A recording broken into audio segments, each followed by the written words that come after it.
Nobel पुरस्कार से जुड़े तथ्य के साथ हम आपके बीच उपस्थित हैं।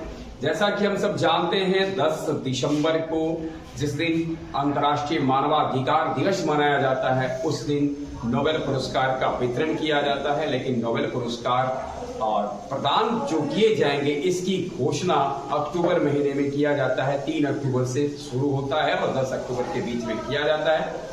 1901 ईस्वी से यह पुरस्कार दिया जाता है और अब तक जो ये पुरस्कार मिला है उसके खास है, यानी ये पुरस्कार 1901 से 2022 तक का जो सफर रहा है, इस सफरनामे में भारत का क्या स्थान रहा है, भारत की स्थिति कैसी रही है, इसे हम जानने का प्रयास करते हैं। जब हम भारत को नोबेल पुरस्कार के क्षेत्र में देखेंगे, उसके परिप्रेक्ष्य में देखेंगे, तो मुझे 3 तरह से देखना पड़ेगा। एक जो विशुद्ध भारतीय, भारत में जन्मे भारतीय जिन्होंने नोबेल पाया। दूसरे वो विदेशी थे, भारत में जन्मे और नोबेल पाए। तीसरे वो जो भारत में जन्मे विदेशी हो गए, नोबेल पाए। अब इन तीनों को थोड़ा सा हम एक नजर डालते हैं, कैसे कैसे आया। शुरुआत करते हैं। सबसे पहले नोबेल पुरस्कार 1901 ईस्वी में जब मिलना शुरू हुआ, उसके बाद 1902 ईस्वी यानी अगले ही वर्ष रोनाल्ड रॉस को नोबेल पुरस्कार फिजियोलॉजी एंड चिकित्सा, उन दिनों केवल चिकित्सा जाना जाता था, अब उसको जाना जाता है फिजियोलॉजी एंड चिकित्सा, इस क्षेत्र में मिला था 1902 ईस्वी में रोनाल्ड रॉस को। वो भारत में जन्मे ब्रिटिश माता पिता के संतान थे, लेकिन उनका जन्म भारत में हुआ था। तब भारत स्वतंत्र था और उन दिनों इनके माता पिता भारत में ही रहते थे। तो इस तरीके से अगर हम कह सकते हैं कि भारत में जन्मे व्यक्ति जिनको पहला नोबेल पुरस्कार मिला वो रोनाल्ड रॉस थे।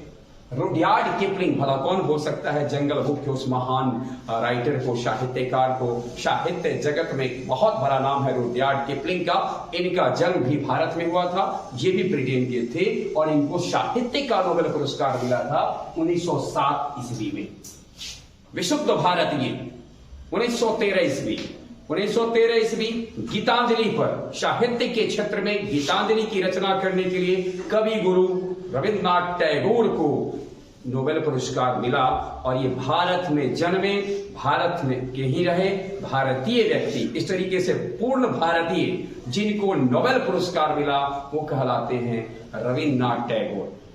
गौरतलब वो केवल भारतीय नहीं थे, वरन पहले एशियाई व्यक्ति भी थे जिनको कि नोबेल पुरस्कार मिला था। इस प्रकार टैगोर जी के पास यह उपलब्धि दोहरी है। उनको पहले एशियाई होने का गौरव मिला जब जिनको नोबेल पुरस्कार मिला, और पहले भारतीय होने का गौरव मिला जिनको नोबेल पुरस्कार मिला। पहले भारतीय शब्द का कहने का अर्थ है भारत में जन्मे भारतीय। इन लोगों ने भारत की नागरिकता नहीं प्राप्त की थी, भारत में जन्म केवल लिया।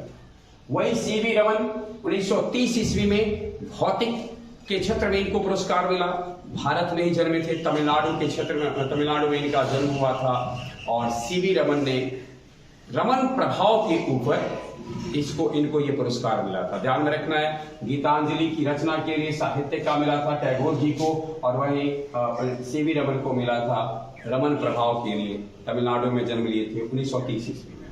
हरगोविंद खुराना आजाद भारत में पहले, आजाद भारत की बात 1947 में जब भारत आजाद हुआ तो 1947 के बाद जो पहले भारतीय जिनको की मिला वो थे हरगोविंद खुराना। उनका जन्म भारत में हुआ था, लेकिन उन्होंने नागरिकता प्राप्त कर ली थी संयुक्त राज्य अमेरिका की। 1968 ईस्वी में चिकित्सा के क्षेत्र में नोबेल पुरस्कार उनको मिला। आगे आते हैं हम मदर टेरेसा। अब ये कौन है? मदर टेरेसा जन्म लेती है अल्बानिया में। एक अल्बानियाई ईसाई नन मतलब साध्वी कह सकते, ईसाई साध्वी भारत आती है, भारत में ही रह जाती है, भारत में ही बस जाती है, भारतीय ही बन जाती है, और उनको मिलता है शांति के लिए नोबेल पुरस्कार मदर टेरेसा को 1979 ईस्वी में। इसके बाद सुब्रमण्यम चंद्रशेखर को मिलता है चंद्रशेखर सीमा की खोज के लिए। सुपरनोवा विस्फोट किन तारों में होता है, किस में नहीं होता है, इसके लिए चंद्रशेखर ने एक सीमा दी और उन्होंने बताया कि जिस तारा का द्रव्यमान सूर्य के द्रव्यमान का 1.4 गुना होता है, यानी 1.4 ms चंद्रशेखर सीमा कहलाता है, उससे अधिक वाले में सुपरनोवा विस्फोट होता है। और इसके कारण उनको मिला 1983 में भौतिकी का नोबेल पुरस्कार। समस्या फिर यहाँ एक बार यही है, भारत में जन्मे, संयुक्त राज्य अमेरिका की नागरिकता पाए, अर्थात उन्होंने अपना जीवन में जो शोध कार्य था उन्होंने किया संयुक्त राज्य अमेरिका। अगला नाम है दलाई लामा का। तिब्बत के ऊपर चीन के जब प्रभाव आ गया तो दलाई लामा का जन्म तो तिब्बत में हुआ था, लेकिन उन्होंने भारत में आकर के अपना समय व्यतीत किया, ज्यादा वक्त भारत में व्यतीत किया, भारतीय ही कहिए भारतीय हो गए और उनको शांति का नोबेल पुरस्कार मिला। कह सकते हैं कि वो भारतीय थे, लेकिन भारत में जन्म लिए थे, तिब्बत में जन्म लिए थे। अमर्त्य सेन, इनकी कहानी थोड़ा भिन्न है। जन्म भारत में, नागरिकता अमेरिका की, और जब अमर्त्य सेन को नोबेल पुरस्कार मिल गया अर्थशास्त्र का, तो नोबेल पुरस्कार प्राप्त करने के बाद का जीवन बहुत उन्होंने भारत में व्यतीत किया है। भारत में आज अभी वर्तमान में भारत में इनका ज्यादा रहना होता है। अमर्त्य सेन को 1998 का नोबेल पुरस्कार मिला था। पश्चिम बंगाल के अमर्त्य सेन, खास बात है बंगाल की धरती का कि भारत में जो नोबेल पुरस्कार मिले भारतीयों को, उनमें मैक्सिमम में बंगाल का योगदान रहा, यानी बंगाल काफी बढ़ चढ़कर था।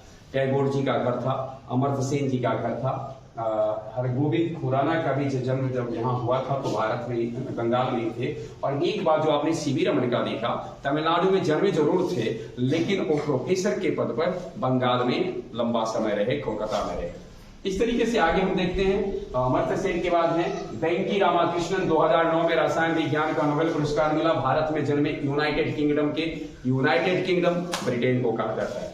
अगला है कैलाश सत्यार्थी, शुद्ध भारतीय, भारत में जन्मे, भारत के ही रहे कैलाश सत्यार्थी को 2014 ईस्वी में शांति का नोबेल पुरस्कार मिला था। गौरतलब हो ये 2014 वर्ष है जिसमें पहली बार एनडीए की नरेंद्र मोदी के नेतृत्व वाली सरकार बनी थी, और उसी साल कैलाश सत्यार्थी को नोबेल पुरस्कार भी मिला था मलाला यूसुफजई के साथ। मलाला यूसुफजई जो महज 17 वर्ष की आयु में नोबेल पुरस्कार पाने वाली बनी और सबसे कम उम्र की नोबेल पुरस्कार पाने वाली बनी।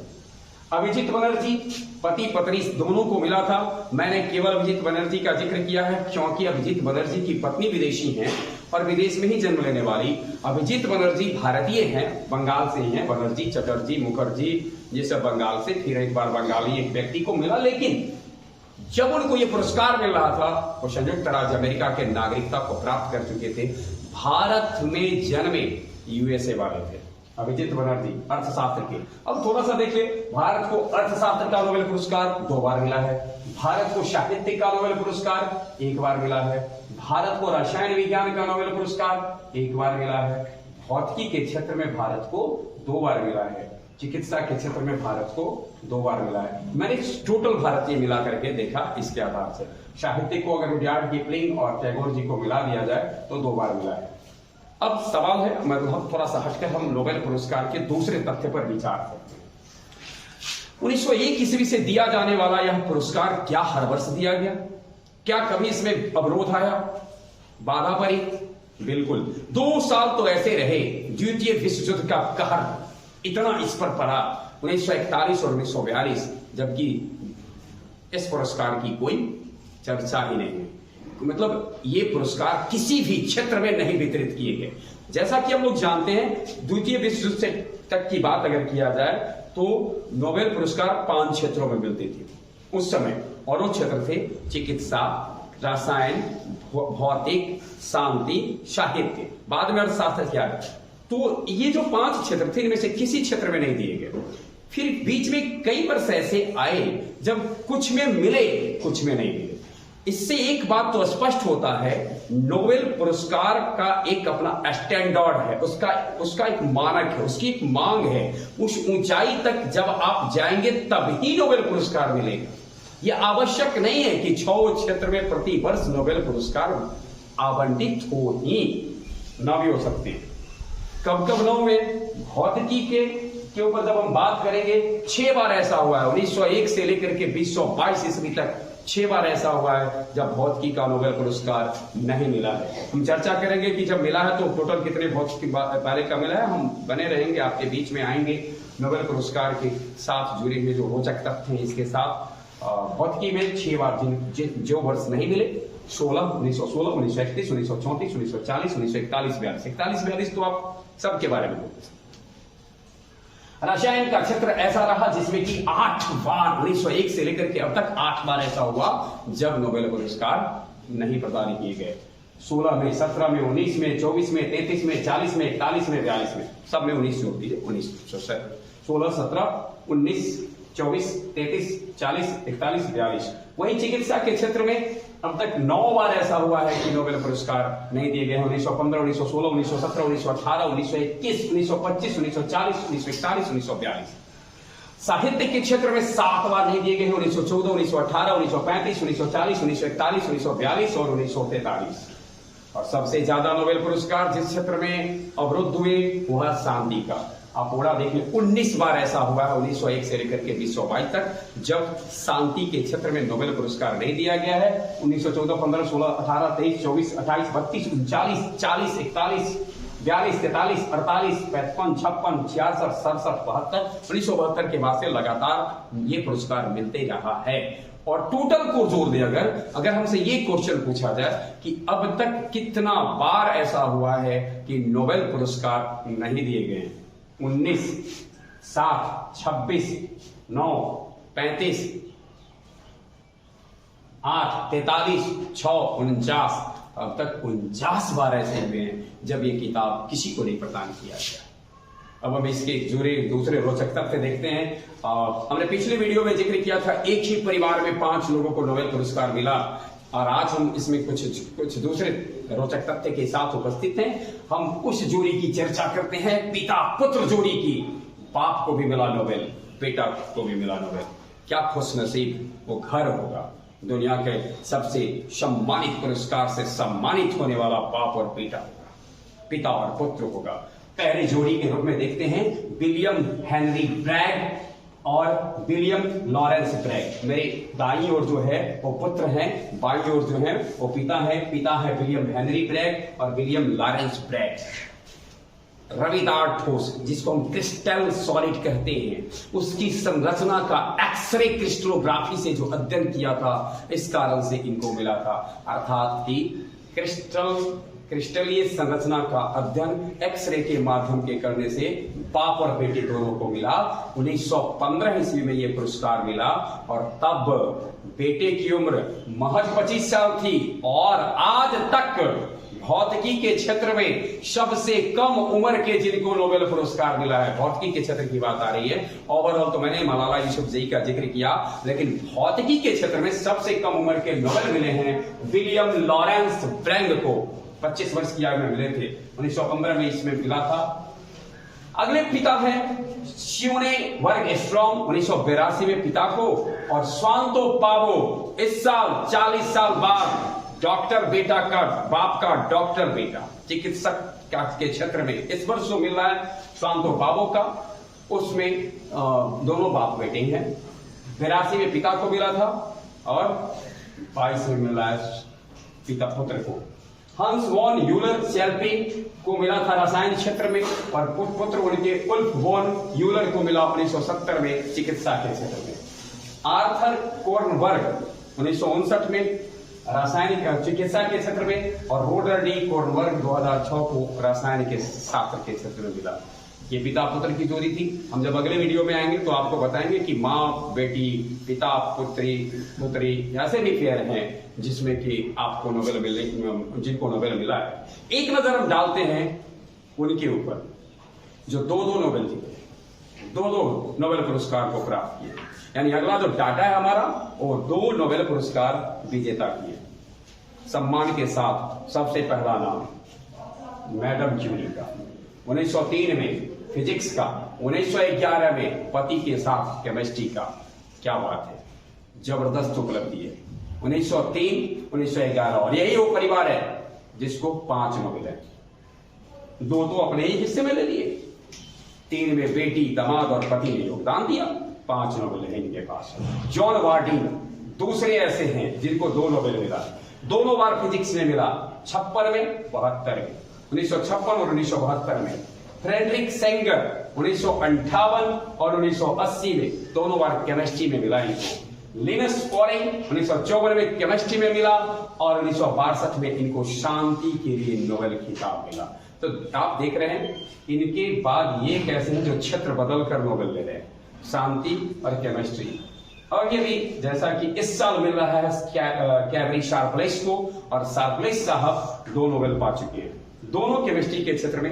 2001 के केमिस्ट्री का जो नोबेल पुरस्कार जिन लोगों को मिला था उनमें भी सम्मिलित थे, और 2022 में जो नोबेल पाने वाले टीम है उसमें भी सम्मिलित हैं कैवरी शार्पलेस साहब। एक ट्रिक के तहत हम लोग इसको देख सकते हैं, madam John friendly Sharpless, madam John friendly Sharpless, madam Curie, John Warding, Frederick Sanger, Linus Pauling और कैवरी शार्पलेस ये है 2 बार नोबेल पुरस्कार से सम्मानित होने वाले।